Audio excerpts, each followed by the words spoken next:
Bismillahirrahmanirrahim. Alhamdulillahi rabbil alamin. Wabihi nasta'inu ala umuri dunya waddin. Wa sallallahu wa sallama ala sayyidina Muhammadin wa ala alihi wa sahbihi ajma'in. Wa la hawla wa la quwata illa billahil aliyyil azim. Amma ba'd. Qala al-imam Sya'rani radhiyallahu ta'ala anhu wa nafa'ana Allahu bi'ulumihi fid dharain amin. Ila an qala radhiyallahu ta'ala anhu wa kana yaqul kullu muridin tahawana birtikabi ma'siyatin wahidatin la yaji' minhu syai'un fit tariq wa rubbama raddathu tilkal ma'siyatu ila halatin anzal bima mimma kana fihi qabla dukhulihi tariq wa kana yaqul la yakunul muridu sadiqan hatta yatrukal ma'asi jumlatan wa tafsilan wa yatrukul maila ila dunya suratan wa tamthila. Wa kana yaqul min afdhari syai'in 'alal murid al-ikthar min al-a'mali shalihah liyuhmad 'ala dhalik fala yazdad bi kathratiha illa tardan wa makta wa hadha amrun yakhfa 'ala katsir min al-muridin. Qala wa min huna aujabu istilahan 'alal murid al-israr bi a'malihi hasba taqah hatta yaqwa wa yatamakkan. Bismillahirrahmanirrahim. Mata yakunul muridu shadiqan. Kapan seorang murid dikatakan bersungguh-sungguh dalam mendekatkan diri mereka kepada Allah? Al-Imam Sya'rani beliau berkata bahwa sesungguhnya setiap murid yang menganggap enteng dan biasa suatu kemaksiatan, walaupun hanya satu saja, la yaji syai' minhu syai' fit tariq, maka dia tidak akan mendapat apapun dalam berthariqah mendekatkan diri kepada Allah Subhanahu wa ta'ala. Bahkan yang lebih parahnya lagi, apabila seorang murid tersebut bermaksiat kepada Allah, karena kemaksiatan itu niscaya terlemparkan murid tersebut kepada keadaan yang justru lebih hina, lebih merosot, lebih rendah dari ketika sebelum dia berthariqah dan menuntut ilmu dan mendekatkan diri kepada Allah Subhanahu wa ta'ala. Kalau seorang santri sudah mondok terus maksiat, ditakutkan nantinya keluar dari pondok mempunyai keadaan lebih bobrok dari sebelum dia mondok. Ndak justru mondok tambah alim, tambah na'udzubillah, tambah justru ahli maksiat. Ndak dengan mondok justru dia mendapat kedudukan tinggi, malah dia mempunyai kedudukan yang lebih rendah sebelum dia masuk pondok pesantren. Apa sebabnya? Tahawan fil maksiyah, karena ketika nyantri menganggap enteng dan biasa maksiat sama Allah Subhanahu wa ta'ala. Maka itu sudah menjadi adat kita orang-orang sufi, santri maupun murid itu menganggap sesuatu yang dosa kecil itu kabair. Makruh itu kayak dosa. Sunnah itu kayak wajib. Itu sudah hal yang menjadi kaidah dalam kehidupan pondok pesantren. Sunnah itu aib meninggalkannya seperti wajib. Keluar masuk masjid kakinya itu kalau nggak diperhatikan kayak orang maksiat. Masuk kamar mandi kaki kanan itu buat seorang santri itu asi. Jangan dianggap hal biasa. Segala sesuatu yang makruh apabila diperbuat oleh seorang santri seperti berbuat sesuatu yang haram. Minum berdiri, makan berdiri itu tidak haram, itu makruh, tapi buat santri aib. seperti perbuatan yang haram.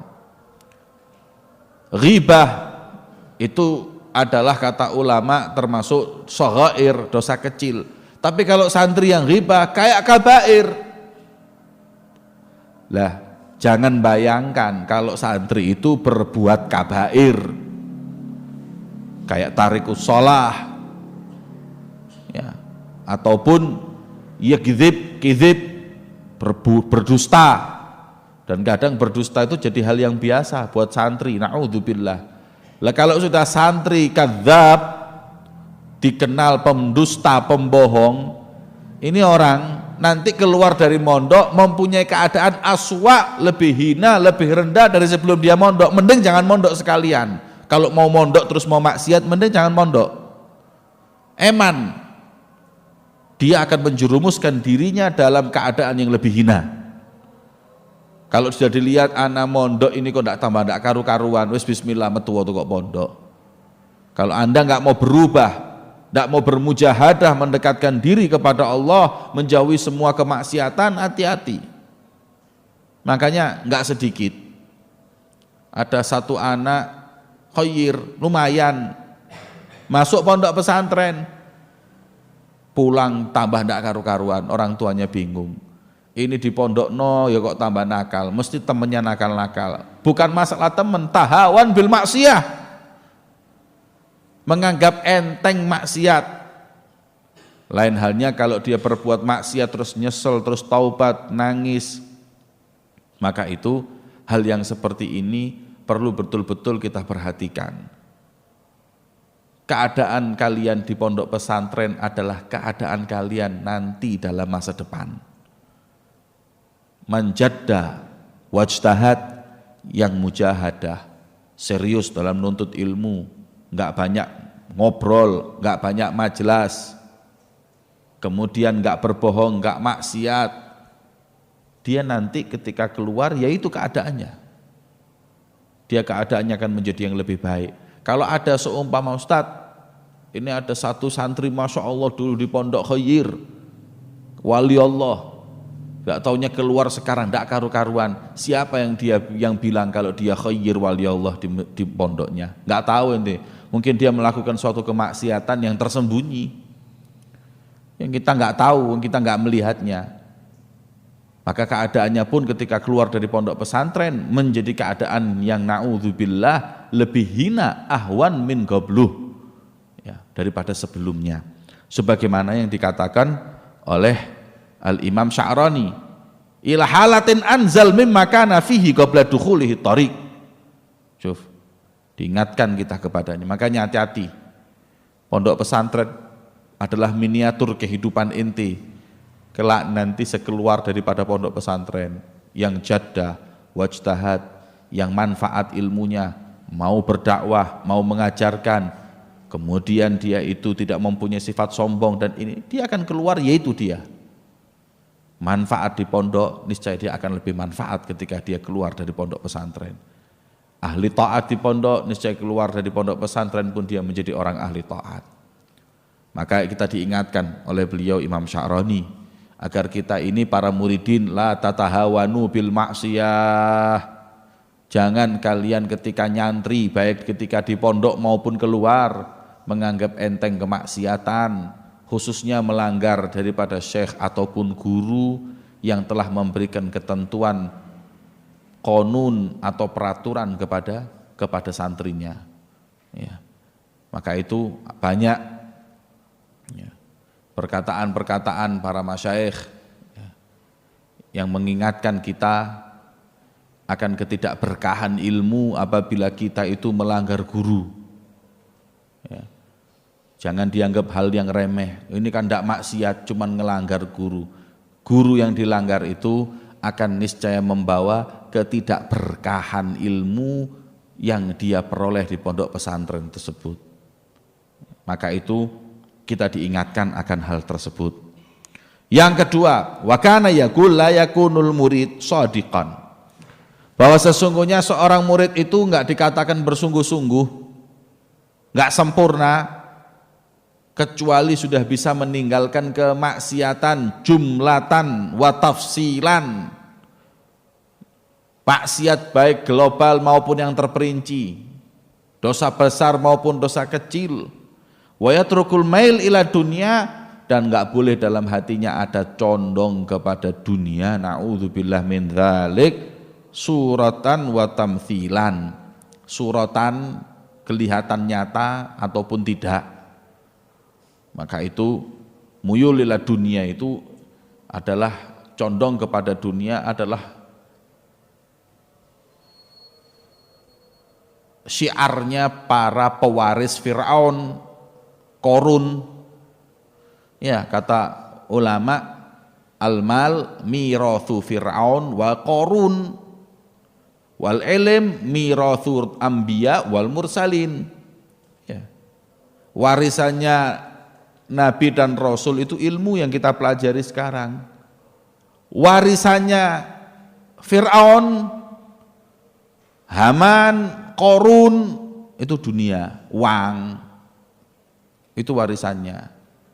Lah, yang lucu, pengemban warisan Rasul dan Nabi tunduk dengan pengemban risalah atau pengemban daripada warisan Fir'aun dan Korun. Siapa? Lucu. Ya.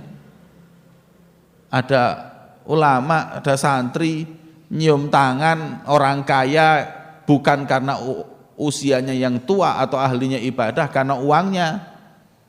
Ya ini ya kirim salam. Zahaba thulutsa dinih, kata Rasulullah, 2/3 keimanannya melayang. Nah, ini jangan dianggap enteng. Au tawadha'a li ghaniyin li ghinahu, rendah, takut, minder sama orang kaya padahal dia ini pewarisnya Rasul, dia pewarisnya Fir'aun.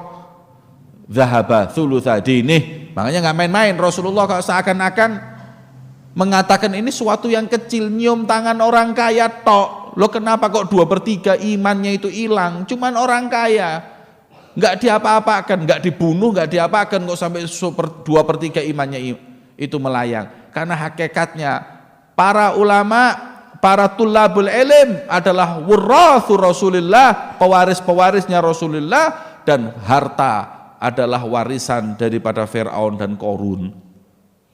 Lah kalau apabila sampai ulama atau sampai yang namanya santri kedonyan, kelihatan orang punya fulus, sudah ngatok, bingung karepe dhewe iki wong fulus iki wong fulus. Hadza hilang, enggak punya iman ini orang. Kenapa? Kif? Lain halnya kalau dia orang awam, makgul. Tapi ini orang santri, pewaris Rasul, tunduk sama pewaris Korun. Seakan-akan di matanya Korun wa Fir'aun a'dham minan nabi wal mursalin. Makanya 2/3 imannya hilang. Pejabat maupun yang lainnya, ahlan wa sahlan, siapapun Anda, seorang pemimpin mesti dihargai. Ama ta'zimul qulub, hati sampai tunduk dan lain-lainnya. Na'udzubillah, zahaba thulutsa dinih, 2/3 keimanannya melayang. Sabda junjungan Nabi besar Muhammad sallallahu alaihi wasallam. La tatakabbar, kata Imam Ghazali, ta'azzaz duna takabbur. Santri itu harus aziz, tapi jangan sombong. Aziz itu jangan merendah. Tawadhu' duna tadzallul, yang rendah hati tapi jangan sampai tadzallul, menghinakan diri. Ta'azus, yang wibawa tapi jangan sombong. Ini kaidah ini kata Imam Ghazali. Santri itu ta'azzaz duna takabbur wa tawadhu duna tadzallul. Makanya sesuatu itu khairul umur awsatiha. Ta'azzaz, yang wibawa, sama orang kaya, sama pejabat, sama semua ta'azzaz, yang wibawa, tapi duna takabbur, jangan sombong. Dan sebaliknya tawadhu, rendah hati dengan siapapun, tawadhu dengan siapapun, tapi jangan tadzallul.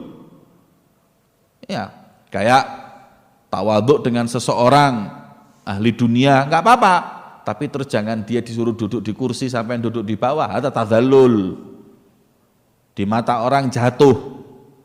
Ya, maka daripada itu kita diingatkan untuk para santri jangan ada muyul ila dunia wa ila ahliha. Condong kepada dunia maupun condong kepada ahli dunia. Na'udzubillah min dzalik. Wa kana yaqul min adharri syai'in 'alal murid al-iktsar minal a'mal as-salihah li yuhmad 'ala dzalik fala yazdad bi kathratiha ila tardan wa maktan. Dan paling bahayanya bagi seorang murid adalah memperbanyak amalan untuk hanya dipuji orang. Maka semakin banyak amalan yang dia lakukan, justru semakin menjauhkan dia dari Allah. Semakin dia banyak berbuat, semakin pula dia semakin diusir dari rahmat Allah Subhanahu wa taala dan semakin dibenci oleh Allah. Semakin banyak amalnya, semakin benci Allah. Ini repot. Tambah amal ibadahnya, tambah kebenciannya, tambah diusir. Selama amalan itu diperbuat bukan karena Allah. Makanya Al-Imam Al-Fudail bin Iyad rahimahullah, beliau pernah punya seorang murid. Murid ini Masya Allah, ahli ibadah, ahli taat. Qiyamul lail tidak pernah ninggal. Masya Allah sudah madhar min madhahiril khair fil murid. Suatu saat meninggal dunia ketika sakratul maut dituntun oleh Imam Fudail bin Iyad untuk kalimat tauhid la ilaha illallah. Ditalqin la ilaha illallah, tapi lisannya muqaffal, lisannya terkunci, nggak bisa ngomong. Gagap. La ilaha illallah, la ilaha illa an mata ala su'il khatimah.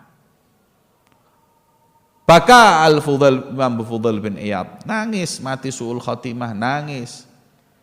Min kathratil buka hatta ghalaba alaihi naum. Saking banyaknya nangis, matanya bendol, ketiduran. Setelah tidur,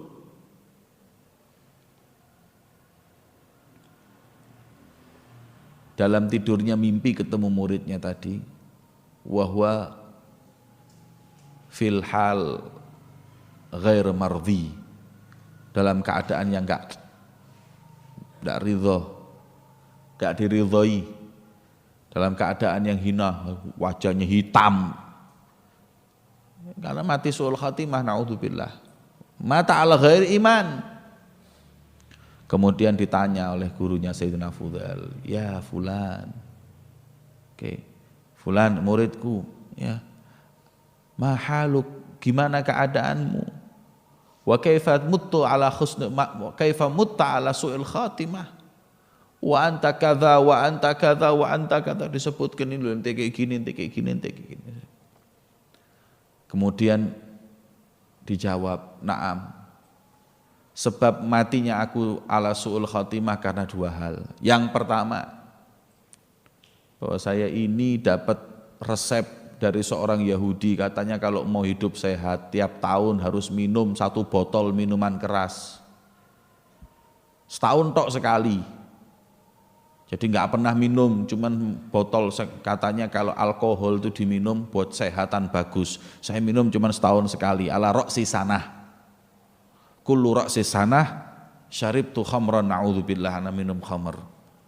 Faghdiballahu min dzalik. Pertama itu yang buat Allah itu marah. Kemudian beliau Imam Sya'rani menjawab, Imam Fudail bin Iyad beliau berkata, la haula wala quwata illa billah, hadza halu man syaribal khamra litadawi, fa kaifa biman syaribal khamra lillahwi. Kalau ini orang yang berobat, enggak ada niat mabuk dia ini, cuma niat mau sehat. Matinya su'ul khatimah gara-gara minum minuman keras, apalagi yang orang tersebut untuk lalai kepada Allah. Yang pertama.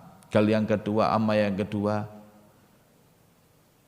ma min a'malin amiltuh, tidak ada amalan yang aku perbuat dari amalan saya ngaji, saya ini semua hanya untuk li'an ahsula makanah inda syaikhi. Saya bukan karena Allah, saya cuma ingin mendapat tempat di guru saya, wali atanafas bihi ghairi, dan saya cuma mau saingan sama teman-teman yang lain. Ini loh saya paling dekat sama Ustadz. Ini loh saya yang paling dekat dengan Syekh. Gak ada amalan yang lillahi ta'ala. Semua aja cuman hanya untuk mendapat makanah. Bukan untuk menggembirakan syekhnya. Untuk mendapat makanah lain. Kalau mau menggembirakan syekhnya masih mending. Karena syekhnya senang berarti Rasul senang. Rasul senang Allah ridho. Tapi ini bukan untuk menggembirakan syekh. Li'an yahsul al-makanah. Supaya dapat tempat di sebelah gurunya. Supaya jadi kentangan kanan gurunya. Untuk itu semua saya lakukan ini hingga akhirnya Allah ghadiba minni famutu ala ghair husnul khatimah au mutu ala su'il khatimah na'udzubillah min dzalik. Ini yang kedua, hadza syahid. Dikatakan di sini hati-hati. Jangan kau berbuat selain untuk Allah. Kalau kau berbuat dalam amal solehmu hanya karena untuk manusia, untuk dapat pujian atau makanah, ketahuilah fala yazdad bi kathratiha ila tardan wa maktan. Semakin kau diusir dari Allah, semakin kau jauh dari Allah. Wa hadza amrun yakhfa ala katsir minal muridin. Hal ini banyak yang tersembunyi, hal ini banyak yang enggak diketahui oleh para santri. Jadi dia menganggap amal-amalnya yang dia perbuat ini Masya Allah padahal enggak ada isinya. Karena bukan karena Allah mereka berbuat. Ya. Qala wa min huna aujabu istilahan al murid al israr bi a'mali. Makanya itu istilah para ahli tasawuf untuk para santrinya, jangan nonjol dalam beribadah. Sir, qiyamul lail ataupun yang lainnya, puasa dan lain-lain, jangan ada yang tahu. Sirron, perbanyak untuk amalan yang tersembunyi, hasbat taqah, semampumu dalam menyembunyikannya, hatta yakwa wa yatamakan, sampai betul-betul kau merasa ini semua karena Allah, betul-betul kau yakini kalau ini perbuatan bukan karena manusia, baru ijhar. Sekarang tunjukkan orang tidak apa-apa, karena ente nggak ada sedikit pun perasaan untuk manusia dalam hal itu semua. Maka itu ini adalah jalan untuk seorang murid yang shadiq mendekatkan diri kepada Allah Subhanahu wa taala. Kalau kita mau menjadi murid yang shadiq, 3 hal tadi kita betul-betul pahami. Jangan maksiat. Khususnya di pondok pesantren, intabih, hati-hati, jangan main-main. Al-mahal mahalul khair. Kata ulama, Al-Habib Masyhur pernah berkata, di tempat yang di situ adalah turunnya rahmat wa nafahat, kayak masjid, pondok pesantren, ente maksiat, itu dosanya double.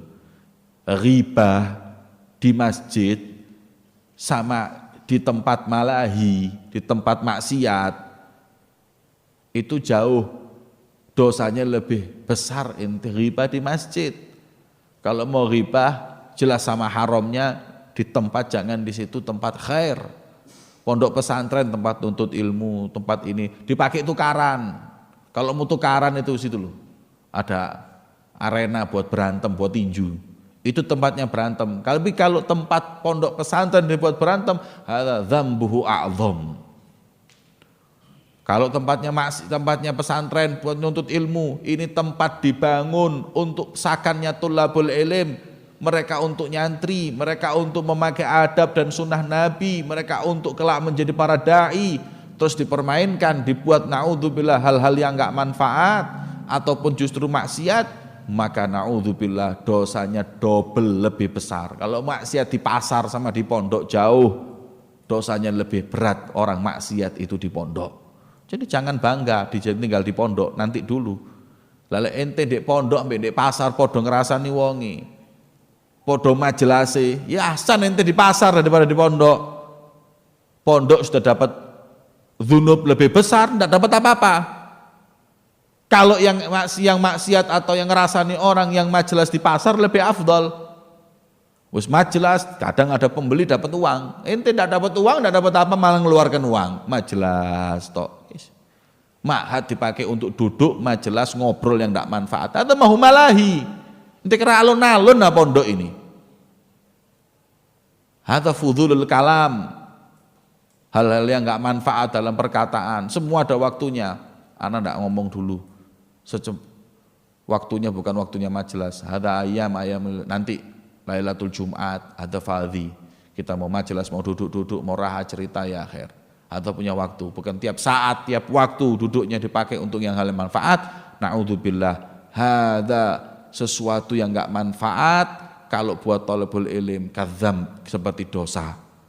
Mungkin hal ini makruh tapi dosa di pandangan para santri karena mereka duduk di tempat yang penuh dengan kucuran rahmat Allah Subhanahu wa taala. Semoga Allah Subhanahu wa taala memberikan yang terbaik untuk kita dan menjaga jawarihana, semua anggota tubuh kita dari segala bentuk kemaksiatan.